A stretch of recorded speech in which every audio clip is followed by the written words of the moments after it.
gonna make this complaint every single time, and he does finance, kind of, so he should know this, but whatever, maybe not. The issue is Republicans a long time ago invented this word called pork, and pork just means bad. So if there's something in your budget, then it's bad, and that's it. Like, imagine if Donald Trump nuked every other country to balance our trade. And we were sitting here talking, we all have to get heaters for our homes, it's like nuclear winter. And Caleb's like, well, our auto industry, it was hurt. So there was, focused damage from NAFTA. Like, wouldn't you imagine that you guys would actually want somebody to take more aggressive steps to balance the trade? And it's like, what are these arguments? I feel like these are like the most thoughtless, like I read it one time and I was like, oh, true. Like, that like...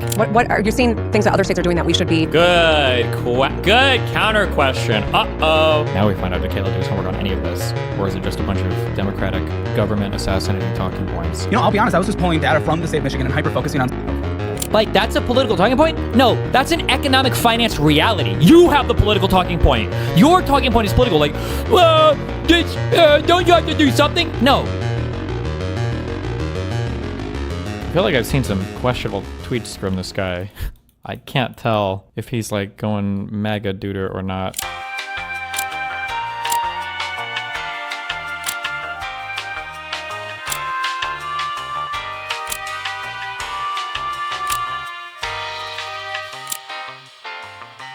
Yeah, I saw this tweet and I was like, wait, what? Gavin Newsom is begging Joe Rogan to let him on his show, but Gavin's press team just denied coming on Financial Audit after the governor of Michigan did. It's a coward's game, not willing to talk about the state budget, especially if you're running for president. Stand on your numbers if you're proud. Like, first of all, he's not running for president, number one. And number two, little bro, chill. But, I'd love to start with kind of Michigan finances in general, just kind of what the state looks like, and then do some Michigan policies and then some national ones, because, at some point, national might be involved in this conversation with you. Let's go. We'll see. I want to start, though. So Michigan, 10th most populous state, pretty big economy. It is a major state. It's an important state in the world of politics. It's gone Trump twice. It went anti-Trump once, right? Yep. It went Biden. So, it's very important. We were discussing beforehand, you don't like the term Rust Belt because it feels like it's done. But, that's a very important, like, mega region in the United States. The Midwest, it's the most populous megalopolis. Yep. So it's very important. And kind of how states are doing there and how they're running their economies, how their economies are doing, how the state governments are overall working, I think kind of sets a precedent for how many other states around the country do. Yeah. So I want to know first, we'll get into some of the numbers, but when you look at the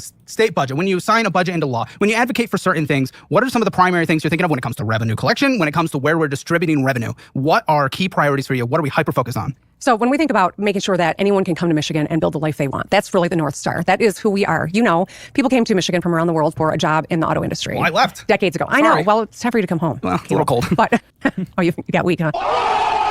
Anyway, sorry, continue. People came from around the world to Michigan to get into the middle class. You could get a job on the line. You didn't even have to go to any schooling beyond high school, and you could get in the middle class, afford a second home up north on the lake. I mean, it was a great quality of life. That's why we've got such rich diversity. It's why we've been the center of manufacturing for a long time, and that's a great strength. But we know manufacturing is changing, right? The whole world is changing rapidly, and so as we think about making sure that Michigan stays competitive, so that we've got the resources to invest in our people, making sure that we've got the skill sets that are necessary for advanced manufacturing jobs of the future, making sure that we're investing in places so that there are cool places for people to live, and that we're landing projects. It's a competitive world. We have to outcompete other states. We have to outcompete other countries to get big investment that leads to good paying jobs. And right now, I think we've done a lot of good things in Michigan. It's tenuous with the tariff chaos that we're all navigating. This week ushers in another new era of Trump tariffs. World leaders are trying to figure out how to respond to President Trump's attempt to reshape the global economy. Columbus, Michigan, 4 farmers feeding the state, but this year there's a new stressor. Tariffs. These tariffs are starting to take a bite. China slapped new tariffs on many items. Toys, furniture, smartphones, just about everything you can think of that comes from another country, you're going to end up paying more for it. We feel it more difficult in Michigan because of agriculture and advanced manufacturing, specifically autos. We're more sensitive to the tariff nonsense. And so I think that's a major concern on my mind right now. And I do have a question about the tariff. I mean, we can, actually, I'll jump into that. That kind of goes into the Michigan politics, side of things. When it came to NAFTA, it projected we lost manufacturing jobs in Michigan of about 44,000 by 2010, 112,000 by 2018, with even expanding into more Chinese trade. And Michigan lost, potentially upwards of 231,000 jobs since NAFTA was enacted. Manufacturing jobs losing about 21.3%. Now, Trump's trade wars or deals that he's... I'm going to make this complaint every single time, and he does finance, kind of, so he should know this, but whatever, maybe not. There are always two sides to every single economic transaction, okay? Stop treating them as though there is just one side to an economic transaction. If you're losing somewhere, something else is gaining somewhere else. It doesn't just mean China was fucking us, okay? I know that Americans don't like to hear this, especially because most of you guys drive the most retarded vehicles in the world. But as somebody that's tried to drive conservative vehicles, like smaller ones, because I actually did care about how much they cost in gas, even though Americans will complain about it and then buy the largest fucking truck they've never used the bed out of in their entire fucking life, okay? American cars sucked. They sucked shit. Okay? They were bad cars. Nobody talks about this. Prior to 2010, American cars, there were like 30 different brands of horrible, terrible fucking cars. If you wanted like a truck, then fine, you bought American. And I guess you had like, if you wanted like a cross-country bike or whatever, like Harley Davidsons, I think were okay. But like, bro, if you wanted like sedan, fucking compact, American cars fucking sucked. Okay? So, yeah, I mean, like, they didn't do anything about it. American car companies, auto companies never adapted. They relied on manufacturing their Chevy Silverados, their Ford F-150s, and that was it. Was enacted. Manufacturing jobs losing about 21.3%. Now, Trump's trade wars or deals that he's trying to do, they tend to be more nationalistic. They tend to be more protective. If Michigan, specifically, has lost 21%, I do tend to like a good mixture of globalism and then some, patriotism, nationalistic. I think there's a good hybrid to be done. But in general, the political left does tend to be more globalistic right now, stereotypically, right, oversimplified. And the right tends to be more nationalistic. Wouldn't you, of the Rust Belt, state of Michigan that lost 21% in those sectors, be more in favor of something that's a bit more protectionist? Well, yes and no. You got to be really smart, right? You got to use tariffs like a scalpel, not a sledgehammer. It's not- I don't know how to get. I hate all these guys. Okay, hold on.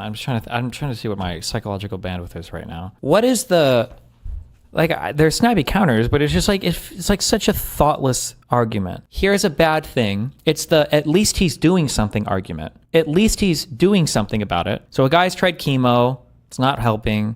They tried radiation, it's not helping. And then a guy walks in and he takes a thumb screw vise and he puts it on both the guy's balls and he pops them both. And he's like, fuck. And as the guy's balls are getting fucking squeezed, the guy's like, I don't think this is the best idea, guys. And everyone around's like, well, at least this guy's trying something. Like, it's such a stupid fucking point. I don't even know how to engage with it critically. Like, as soon as somebody says it, I feel like I start drooling. I'm not sure if I'm in the Matrix and I'm in like the second iteration where 80% of the population is mentally handicapped because they didn't have enough processing power. Maybe multi-threading wasn't invented yet by the machines. Like, I hate this stupid fucking argument so fucking much. It is such a brainless, thoughtless, stupid fucking argument. Okay.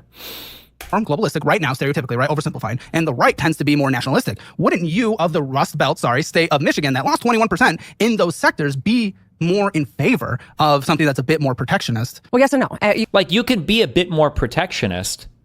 Like, imagine if Donald Trump nuked every other country to balance our trade. And we were sitting here talking, we all have to get heaters for our homes, it's like nuclear winter. And Caleb's like, well, our auto industry, it was hurt. So there was, focus damage from NAFTA. Like, wouldn't you imagine that you guys would actually want somebody to take more aggressive steps to balance the trade? And it's like, I can't believe that global tariffs were normalized by the president, by the way, unilaterally. Like, you got to be really smart, right? You got to use tariffs like a scalpel, not a sledgehammer. It's not the answer to everything. That's a political talking point. I've never heard one of those in person. Like, that's a political talking point? No, that's an economic finance reality. You have the political talking point. Your talking point is political. Like, well, don't you have to do something? No. If you want to use tariffs as part of a larger trade deal or to protect a specific industry or to be very market or country specific, then maybe you can utilize tariffs. That's an intelligent argument. Your argument was the political talking point. Wild. That's wild. But it's true. I mean, you got to be really thoughtful about it. Tariffs have their place, for sure. Yeah. We've always had, some sort of a tariff scheme because we can compete. We can outcompete anyone on a level playing field. But there are a lot of countries that aren't playing on a level. Yes, we can. On absolutely. level for price? Yes. Our price of labor is Yes. substantially more expensive in the United States. When you look at quality and when you look at efficiency, yes, we can. But we got to have a level playing field. And because of so many decisions that have been made over many decades, we know that our North American auto industry relies on parts that are going back and forth over the Ambassador Bridge in Detroit to Windsor, Canada, 7-8 times a day for parts. I mean, this trade is really important. We've built it in. Trump negotiated the USMCA, or whatever you want to call it, depending which country you're in. They all call it something different because they want their own country to start first. I totally, wholeheartedly want us to onshore and bring as much manufacturing to the shores of the United States. By the same token, I'm very sober about who our allies are and who's really been a part of our growth and what we've required manufacturing to rely on. You can't set up a plant overnight. It takes years. These companies make decades and investments decades on the front end. And so manufacturing is just different than almost any other type of commerce that we have. And that's why it needs to be used as a scalpel, not a sledgehammer. That certainly makes sense from the perspective of, whatever political party we're leaning from and everything like that. I will say, I just want to start out of the gate from my audience, even though the statement we can outcompete everybody is so economically retarded that I will actually kill myself and hang myself right now. Well, we can outcompete anybody, but we can't outcompete everybody. Like, if we really wanted to just make clothes, we probably could set it up in the best way, especially because we don't have shipping costs. I'm sure we could do it, but we would have to take away from other industries to do it. We would have to cycle people out of other jobs and focus on just making clothes. But why would we want to do that? Why don't we do better stuff? people on like the far left call me fascist and stuff. We were even talking about this before. Like, I took, out of just pure curiosity, when people were putting me in political camps, political tests. Guess his political comments, he's about to say it. It's going to be libertarian left or whatever. Isn't that what all of them are? They're always like libertarian left. That test is set up to basically always make you lib left, isn't it? Like a week ago, and I'm aggressively, boringly, but obnoxiously centrist. Like that fence is going right through my out my mouth. It is brutal. Okay. I apologize, Governor. It's a visual. Thank you. It is, but I'm an obnoxious fence sitter. You know, one of the more controversial, not controversial things, but because you talked about it, a plant doesn't get set up overnight, right? Yep. You've done a lot of research. You got a lot there. Well, this is exciting. A part of the spending that kind of comes out of the state could be more incentive type spending, but we're talking like the Blue Oval Battery Park. That incentive package was cut from $1.03 billion to $409 million. And if we're thinking about plants being set up overnight, this is one of the more controversial things that was done from the state government perspective. And that was projected jobs from 2,500 down to 1,700. And then the state pulled a separate $100 million grant tied to lighting reductions there. And then there was the Make It in Michigan, $1 billion on 5 EV battery related projects pledged there.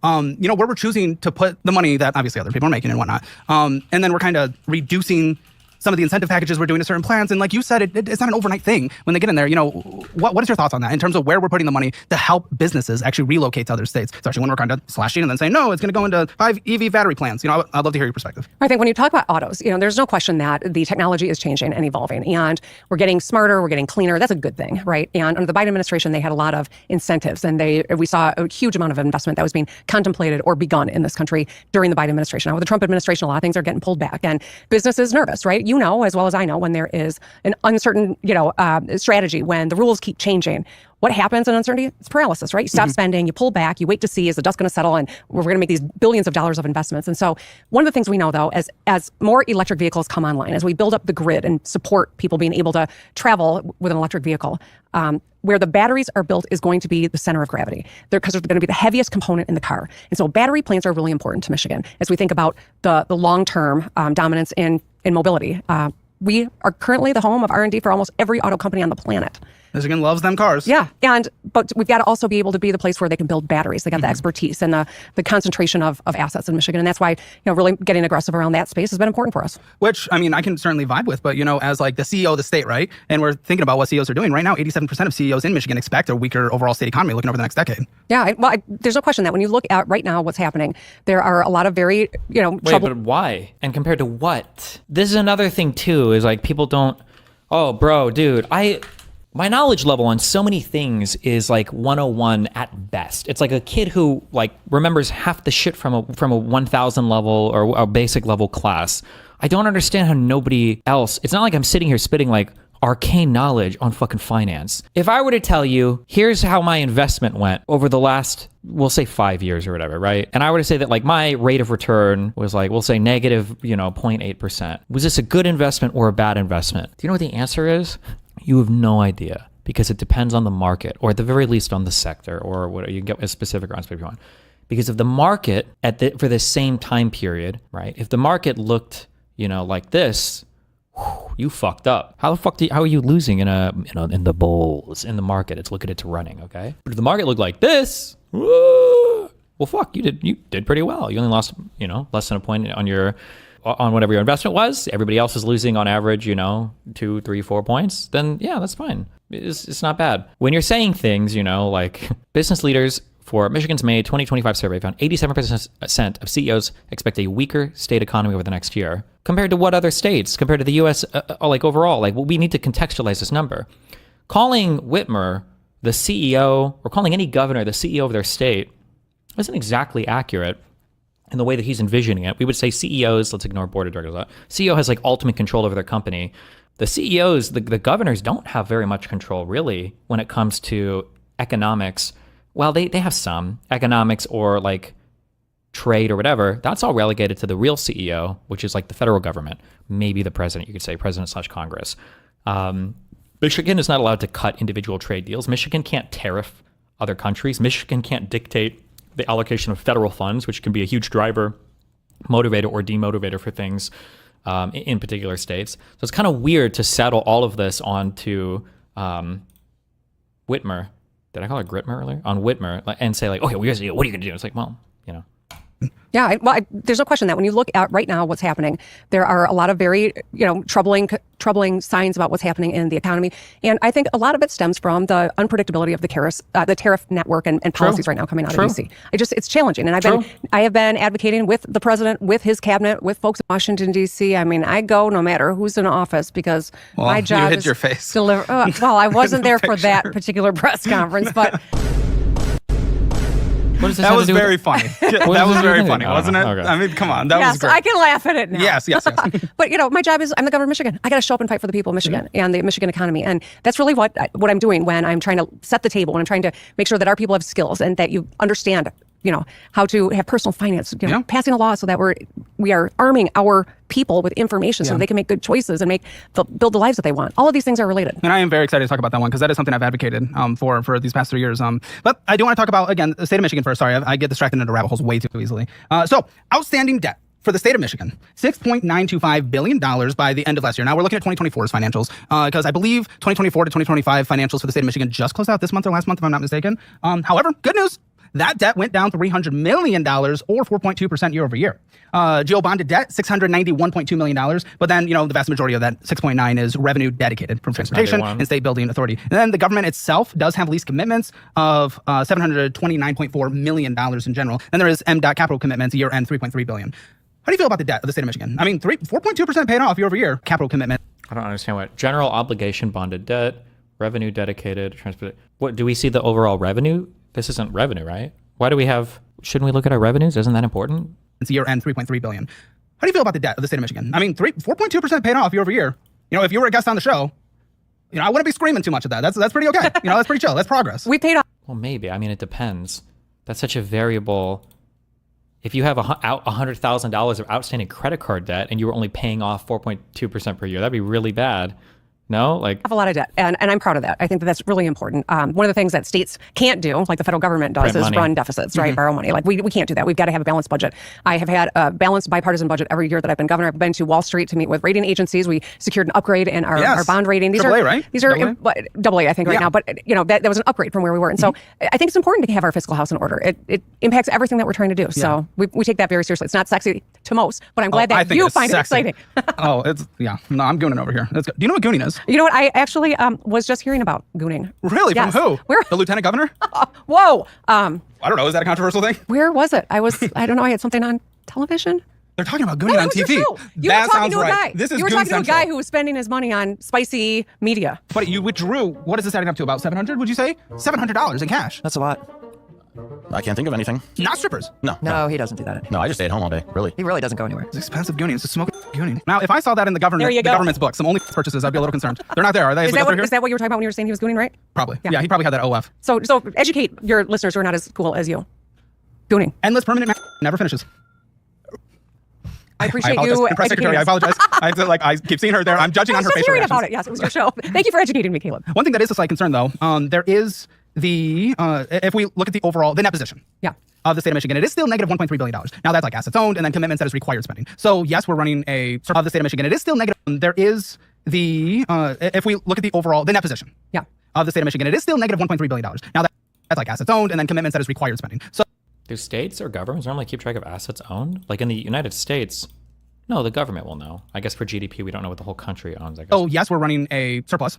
Or at least we're breaking even. But overall, in general, we are still in a negative net position. So negative net worth, essentially, for translating from someone's household to the government of Michigan. How do we feel about that? Let's talk about student loans. I know it's something we all avoid translating from someone's household. So we're breaking even. But overall, in general, we are still in a negative net position. So negative net worth, essentially, for translating from someone's household to the government of Michigan. How do we feel about that?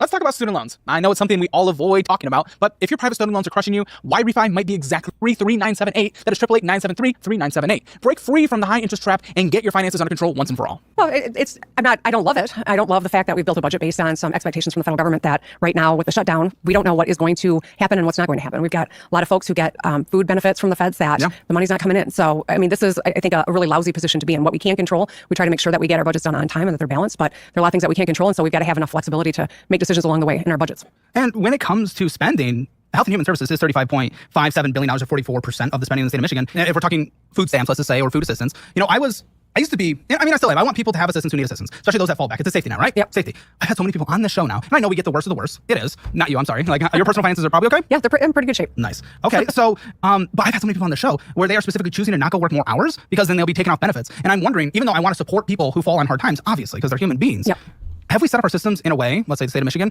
where we're also just discouraging people from going out there and being contributors? Yeah. I think my understanding is usually these are roll-offs. It's not going to be like a hard cutoff, but I don't know how Michigan's is set up or what I would look up to check that. Well, that is an obscene and I think rare example of where the system is not perfect, right? Yeah. That we want incentivized work. We want people to be gainfully employed and not reliant on state funding. But we recognize that there are a lot of people who right now are struggling to just take care of their daily needs, their family's needs. So that's why this is important. I understand that you've had people suggest that you could move to Michigan and get some benefits that you can't get elsewhere. That's just not true. And I wanted to go out of my way to address that. Okay. Wow. Because, we're all playing by the same federal rules. And so every state should be the same on those fronts. We have different interpretations, different applications. Some of us make it easier to apply, et cetera. But I think that's something worth highlighting. Now, my big concern when I look through the finances of the state of Michigan is the funding ratio for the pension. Michigan's next budget is on Governor Gretchen Whitmer's desk. And the primary focus of the budget, as it always is public education. The move in the lame duck session is aimed at bringing greater financial stability to troubled districts. This is much less than the last fiscal year. We're talking about an unfunded liability of about $27 billion, but a good chunk of that doesn't make it to the classroom. The state ranks 44th in the nation when it comes to starting pay. The average starting salary for Michigan teachers was $41,645. That's around $4,800 less than the national average. There's not a lot of economic incentive to pursue a career in teaching. The budgeting could result in layoffs in the upcoming. Michigan rank education. 33rd to 44th. What did they say? If it is 33rd and they're 46th or whatever in pay, why? They're overperforming, I guess. Year. We're talking 74.83% is adequately funded for what is needed to fund for the entire state pension. I would love to hear your perspective on this. Now, I will give a W. That's gone up from 66.3% last year to 74% this year, but that's still very far away from mandatory that needs to be handed out. And honestly, the gain has only been caught up through market recovery. Yeah. Well, we've got a state treasurer, Rachel Eubanks, who I think does a fantastic job. We've made a lot of headway on whether it's paying down debt or increasing our rating, but there still is more work to do. There's no question. I mean, pensions have been an important tool in getting people to go into public service. Yes. And we saw with the Detroit bankruptcy about 10 years ago that all the pensioners ended up not getting fully what they expected to when they worked for like the city of Detroit for as many years as they did. So these pension systems can be unwieldy, but we have a duty to fund them. Sure. I mean, the pension system being $24.4 billion underwater is 5 times the annual K through 12 school aid fund contribution. So it's going to take a long time to close the gap. And then also with a retiree to active ratio of 1 to 3, it's a little scary. What would you do to fix it? What do I'm curious. I know you've done a ton of research here. How do we stack up? What are you seeing things that other states are doing that we should be? Good counter question. Uh-oh. Now we find out, did Kayla do his homework on any of this? Or is it just a bunch of Democratic government assassinating talking points that we should learn from? I'll be honest, I was just pulling data from the state of Michigan and hyper-focusing on state of Michigan. Yep. Because even when it comes to a lot of the guests on the show, I try not to sit there and endlessly compare them to other people. Right. Why would you not compare people to other people? It gives you an idea of how do you even know what's normal, or how do you even know what advice to give if you're not comparing situations from one to the next? It's finance. It never exists in a vacuum, no? Look at their situation. I'm like, okay, here's things that aren't good. What can we do to fix it? Now, fixing a pension, that is not my expertise. But I would absolutely love to hear, kind of what you would do. If you had the dictatorial stamp in the state of Michigan, how would you fix this pension underfunding ratio? Well, at the end of the day, right, I don't get to have a dictatorial ability to fix every problem that I see. And I think that's not how it should be, frankly. I got to work with the legislature to have policies that make sense that everyone can live with. And right now I've got a Republican House and a Democratic-controlled Senate.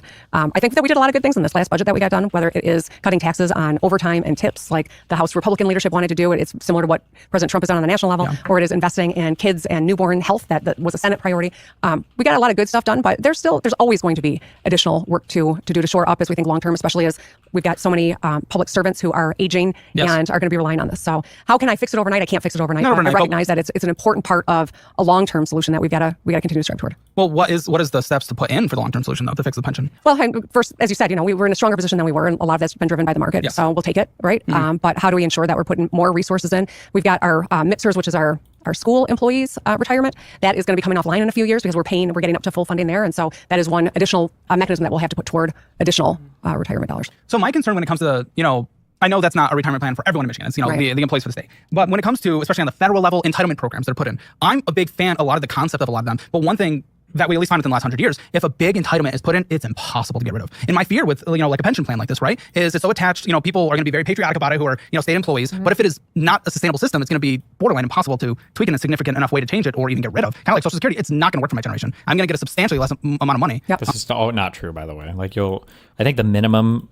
if shit is like completely fucked, is like 78% of your payout will be there. But like this constant fear of like, oh, are my generation? It's not true. And that sucks. And it's going to be much more on the level of a literal Ponzi. It's not right now. Because right now, money coming in, it's not fully dependent on money coming in. By the time I retire, it's going to be fully dependent on money coming in. So that's what makes me nervous about like the pension system. Well, I think to be clear, no, people aren't getting pensions now, right? Like this is not a long-term issue that we're seeing continued in terms of policy.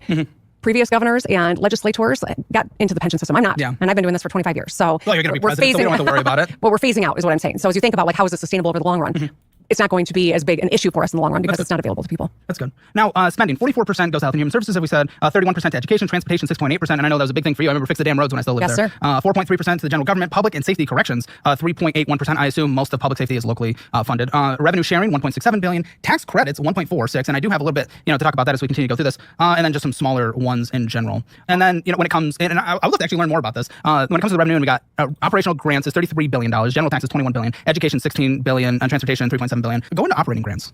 I love to kind of learn a little bit more about that personally. As I was sitting there thinking about how revenue is collected from the state. Operating grants where? Do you have a specific department overall, question? well, as we're just pulling in like where the money is coming into the state. I mean, a lot of people only have Social Security for retirement. It's bad finances, but if future recipients get 70% less, no, they would get 70. I think it's like 70. If all the money runs out the way that the payments are structured, the way that it works, they would get 78% of what they should get, not 78% less. So it would be less, but this idea that it's like going to be gone completely, and that's like the worst or one of the worst case scenarios. A big chunk operational grants. Maybe through everything I was pulling from the state's websites, it just wasn't specific enough. But I was like, what is this? I'm so curious. Maybe she can answer for me. Yeah, I'm going to. I don't want to guess off the top of my head and be wrong. But fair enough. Government activity revenues. Totally good. It could be a variety of things, and it's probably a lot of a variety of things. And we already talked about the net position, but when it comes to the school aid fund, that is a balance, but it is restricted for education of $4.45 billion. What's interesting about this, and I'd love to hear your perspective, is there's controversial things that are funding a big part of it. They got weed, which is interesting. I was much more in favor of legalization many years ago, but so many studies have been coming out these last few years about just kind of overall effects on people. Less it's not like shaky dependency, but many things you do when you smoke every day are no longer as enjoyable when you stop smoking. And just some overall health effects. I mean, if you're putting things in your lungs in general, it's usually not great for you. The state releases. Did we legalize weed because we thought it was healthy for you? What are these arguments? I feel like these are like the most thoughtless. Like I read it one time and I was like, oh, true. Like that like I don't want to fuck anybody's life up here, but alcohol is also always bad for you too. Like you should never drink. You just shouldn't. It's always bad for you. There used to be memes about like one glass of wine a day or week. No, alcohol is always bad for you. Cigarette smoking is always bad for you. Like you don't need. I don't understand. So do we make all of that illegal or? Annual marijuana tax revenue totals yesterday. $270 million. Mainly because of the marijuana dollars, we've got about $1 million of work planned just in road improvements. Outside the state capitol, supporters of the cannabis industry gathered to fight a proposed 24% tax on marijuana. A 24% wholesale tax on marijuana is set to begin in January, part of a long-term plan to fund road construction in the state budget. Over the last few years, the city's been able to take a much more aggressive approach in repairing them, filling in the potholes thanks to pot taxes. The $42 million in revenue comes from recreational sales and is being split among communities that allow these sales thanks to Michigan's Taxation of Marijuana Act. So there is that. That brings in $33.1 million. Then there's sports betting and iGame. Combined gross receipts, $2.86 to $2.9 billion. But the state taxes and fees is $466. There's a lot of dependency issues, especially on gambling and things like that. How do you feel that so much of school is being funded through blazing it up and going and blowing all that money? Yeah. Well, what? I don't love that we see, a lot of gaming funding our schools, et cetera. But at the end of the day, people are engaging in the conduct and every state taxes it and, operates budgets based on whatever taxes they collect. Our sales taxes also help fund our schools. Our sales taxes are lower than they are here in Texas. So to make up what the difference is, right? Like there are legislatures and governors past have selected different things to include in the school aid fund. It's not like I came into office and said, all right, this is how we're gonna start doing it. But you got to recognize that sin taxes are always easiest taxes for legislators to take votes on. And that's generally why we see them continuing to fund things like schools and everything else in state government. Well, people would say and advocate for it that it hurts the lower income the most. That's not wrong. Yeah. And yet, I think that's one piece of the education budget. But by and large, it's 2 cents out of our 6 cent sales tax goes to our schools too. Yeah. Okay. And then as we continue there, the school stabilization fund is $1.3 billion. So, I mean, the overall school funding tends to look relatively healthy, but there is a lot of kind of restricted spending. So 1.3 stabilization and countercyclical of $477 million, but 4.46 is restricted into education. So I think it's good. At least we're not going in and tapping it, right? Right. Well, we just created that in the last 2 years, that stabilization fund, because I know it's important that you've got like a savings fund in case some unforeseen thing happens. And who God only knows, right? Like the last 7 years, if they've taught me anything, is that there could be some new thing around the bend that you're not anticipating. So we've got a rainy day fund or budget stabilization fund for the rest of the budget. I wanted to create one for schools because I think it's really important that we've got additional resources. So and that's what's next. Yeah. This is a good chart. What's that? This is a good chart. Oh, Rainy day fund. Yeah. See, it's only going up. COVID took a little bit. Okay, COVID fair enough. it was hard. Yeah, I was a little. I'll be honest. I was a little annoyed when I came home for Christmas 2 years in a row. Yeah. Like we had to eat outside, but we were in inside pods outside. It was a little weird. Then I came back here and then I could just do whatever. Well, that was a bit weird. I'll be honest. Well, but remember what the temperature was. Here, you can walk around outside all day, right? At home, in Michigan, in Winter, we're all inside and breathing on each other. But if I was allowed to be inside, outside, why couldn't I just be inside? Because you were inside, outside with just your small group of people. And the servers and bussers. Listen, Caleb, none of us wants to go back and relive that. That's we were true, doing the best we could with very little or very bad information. I'll accept it. I just remember being a little annoyed. I'm sure. And it was cold too. Like, what the f are people doing? Why? It's so cold. What are we doing? Like. Your blood got thin moving down south, didn't it? Well, now I hate the summers, so it's fair. I'd like to get a place up there again on Gull Lake at some point in retirement. I love Gull Lake. Personal tax rate, there was a 2023 drop to 4.05%, but that was brought back up to 4.25%, and the Supreme Court denied an appeal on August 30th of last year. Were you more of a proponent of keeping it at 4.05 or moving it back to that 4.25? I was a proponent of following the law, which said I had to go back up to 4.25. Okay, if you were able to pass a law to bring it back down to 4, would you? If someone could tell me how we're going to fund the things that we need to fund. Would you cut back on anything in order to fund that? I think we've made a lot of hard cuts recently, so before I would agree to take more important resources out of our budget, I'd want to know where people think they're coming from. Part of the hardship of being in this spot is, at the end of the day, I got to make sure the book's balanced, right? And so it angers some people on my left, it angers some people on my right when I say, no, I don't want to look at that tax cut unless you got a solution for me. And no, I'm not going to look at the spending unless you tell me where the money's coming from. I'm curious, if this was, me and my obnoxious middle, and this was the this was the right, and this is the left, and let's say Bernie and Mondamia right here. Where are you? It depends on who you ask, but I think I think I'm closer to the middle. Well, when I still lived there and you're going through the primary, there was a dude with a fake toupee. Oh, yeah. Kind of guy. I think he's in Congress now. But he was like the progressive, far left running, and then you were the more center. He and Abdul El Sayed, yes. We're both way on the, yes. But then it really kind of irritated me at the beginning, to tell you the truth, because I'm proud to be a very, progressive former legislator with the receipts, right? Like I'd been in the legislature, took lots of votes. I had an agenda, and two guys who never ran for anything ran and took all these positions and tried to make me look like I wasn't really a good Democrat. And you know what? It irritated me at the beginning, but they actually probably did me a favor because I think more people were open to hearing me out. And that's probably how I won. But can you beat Gavin Newsom? In Michigan? Yeah. I can beat anyone in Michigan. Fair enough. Now, one of the big percentages that money does go to, if we're bringing taxes, legally up from 4.5 to 4.25, there is the working families tax credit. And this is a redistribution type system. And I think a lot of people forget in this country, even compared to many Western countries, our income tax system is actually towards the top of the progressive world. A lot of the funding that comes in those Western European systems, social democracies that we like, are usually value-added taxes. That's what kind of pays the bills, right? And that tends to hurt everyone, where we tend to be more progressive, where the top 1% of this country pays, I believe it's like 30% of all income taxes, the top 50% pays 48% or 98% of all income taxes, the top 50% of earners. So we have this where we move the taxes back up, but the state of Michigan, is handing more money out. So there's a single worker with no kids making $15,000, and the federal government might get $600 to $700. There was a match of 6% in Michigan, but now we're getting up to 30%. So the earned income tax credit, that's what that is. The working families tax credit is what we're calling it now, but it was really the earned income tax credit. And this has been around for decades. A lot of states offer the EITC to draw down federal dollars for people that are working full time but can't make ends meet. Like a lot of people you have on your show, right? You've got people who are working $15 an hour jobs, cannot make it doing that. And so this incentivizes full time work by giving people some additional tax relief. And it's disproportionately, it's like over 50% supports people who are also raising kids. So it's like got that compounding benefit. Yeah, a single parent with two kids making $25,000 a year would roughly get $6,800. And now, you get that 30% match from Michigan. Now, technically, this is a form of redistribution. It is. Maybe it's with a good heart. Do you think at the end of the day, it is overall beneficial to the economy in terms of the way we're looking for our economic structure to be created and managed? Well, I think government at the end of the day is really about making sure that every one of us can be safe, right? Like that's the most basic of government's job is to keep people safe, but also to create the conditions where every person can thrive, right? To create an economy that business people can have the workforce that they need. I mean, it's all about what are our priorities and how do we make sure that all boats rise, a rising tide lifts all boats. I mean, I think that's the philosophy that I've always looked at all of these policies with. And I think that it's important to have debate. I think it's important to understand some of the shortcomings of past policies and look to what others are doing and see can we make it better. I mean, one of the things that we've done is really invest in our workforce, bringing down the cost of higher education, bringing down the cost of getting into a trade school. There was something called the Tennessee Reconnect. We, borrowed that idea, made it our own, and we've got the Michigan Reconnect, which helps people 25 and up go back to school and earn additional credentials. So, it's in all of our interest to make sure that those basics are addressed. So there's also one of the more controversial things for EV holders like myself. I have a Model X, and I love it, and they hate me for it, and it's great. We have $160 a year for EVs since they're not paying, gases. They're not getting gas tax. Is it fair, especially if you're more on the clean energy side, that they're punished for not having a gas vehicle? So how are you punished for not having a gas vehicle? $160 a year for EVs and $60 a year for PHEVs as well. Yeah. Okay, so that's for a registration fee. I mean, you're still using the roads, right? So it's tolls? We have good here in Michigan and Texas. We're exploring tolls. You know, it's a little more challenging because we don't have people cutting through Michigan like we do Ohio and Pennsylvania. Yeah. So it's a little more challenging, but we're studying it. And I think, you know, we're going to explore whether or not, you know, there's a roadway or two or many of that might make sense. You can go to Canada, right? Cut through Michigan to go to Canada. Yeah. I don't know if tolls are honestly good or not, but I just, you know, that's one of the controversial things that I kind of want to bring up. Controversial, it's not like people are like raising stakes. Yeah. Okay, and then we'll move on. How did you get into this? Can I ask you a question? Like, yes. Why is this your passion? Did you have a bad experience, or did you make a bad decision? I was poor as Michigan. Okay, that was my choice, not Michigan's fault. Okay, and I was done. Started learning about personal finance a lot, and then after wanting to switch career fields from product management, wanted to work with a YouTuber. Someone kind of led me along for a couple months, didn't hire me, so I decided to start my own. Yeah. This is the short version. All right. Yeah. What's the worst financial mistake you ever made? That I ever made? I mean, I maxed out a credit card at 18 immediately on a piano. I wanted to get a piano because I was going to be a music major. I had to get a nice piano, $2,500. Just there we go. Or McDonald's every day, junior year of college. Also maxed out another $2,500 card. At McDonald's? That's why we got this. That's why we got this, baby. What's that? Damn. So we already talked about, you know, some of the spending incentives cut back from the Ford Marshall Plan. And then there was the Make It in Michigan, where we spent $1 billion on 5 EV plants as of 2025 of this month. Lawmakers killed that multi-billion subsidy program, right? Well, we're retooling a bit. So I'm working with the legislature to make sure we still have some good economic development tools. But you know, you gotta retool. You gotta be nimble.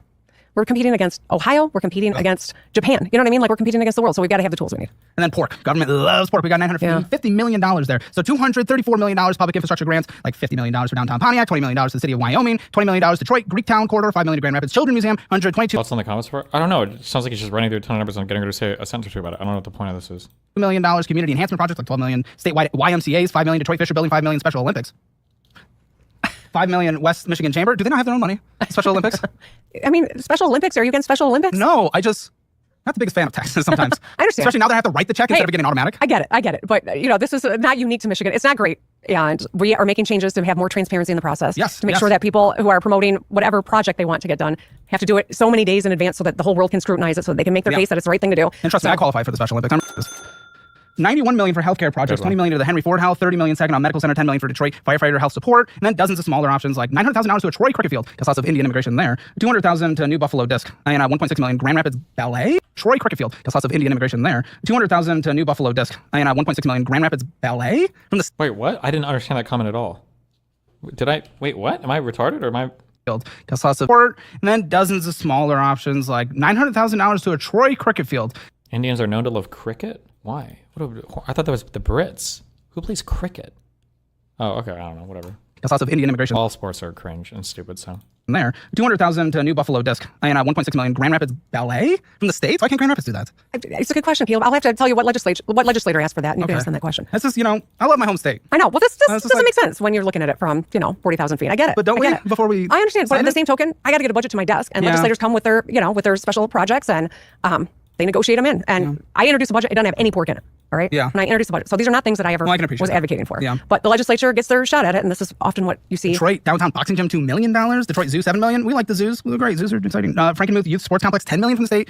Potter Park Zoo in Lansing, $10 million. This is the part of the show where I usually go through the spending, and it's like, we got some bullshit spending in there. We got some fucking taquitos, right? That's what we call them here. This is some bullshit. Yeah, you're stopping in the gas station, get yourself some bullshit. Some Special Olympics bullshit. No, we love the Special Olympics. We love the Special Olympics. I don't endorse anything you said of yes. Yeah.